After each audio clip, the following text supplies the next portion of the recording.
Wife fed up with husband's long hours, then overhears daughter's conversation. When most of us plop down for dinner, we don't take time to think about where it all comes from. Our fresh fruits and vegetables are delicious, but they come at a large price to most farmers' families. A sacrifice of their family bonding, their bodies and their time is soon forgotten after our plates are served. That's why one farmer's wife shared an important realization about her husband's line of work after a frustrating night getting the kids fed and ready for bed. Farmer's wife, Katie Spence Pugh, was exhausted from a long day at work, then an even longer evening spent caring for the kids. Once again, without the help of her husband Eugene, who was still working away on the fields. At first, she was frustrated.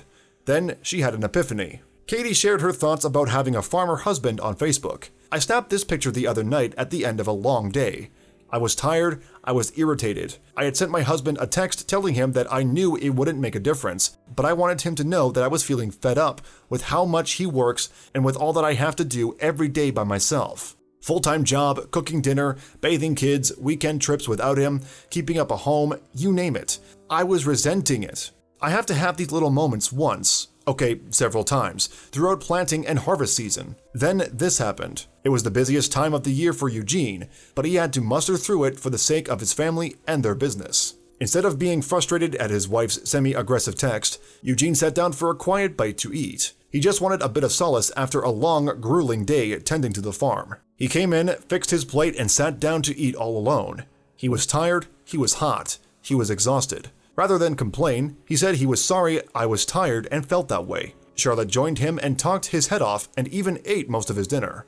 He didn't complain. He shared and it hit me. Do I wish we saw him more than an hour or so a day? Yes, but the love he has for his craft is something to envy. Farmers work in a thankless profession.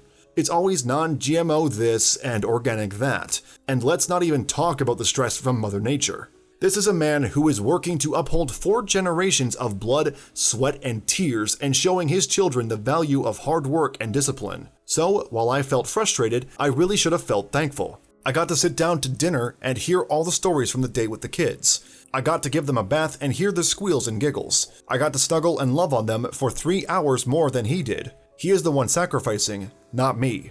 We will keep on keeping on until the next rainy day when we get a few extra hours with our hard worker. In the meantime, the next time you slip into that comfy cotton shirt or eat delicious farm fresh food, thank a farmer. Where would we be without them? If it wasn't for families like the Pews, many of us wouldn't have the farm fresh produce we consume on a daily basis.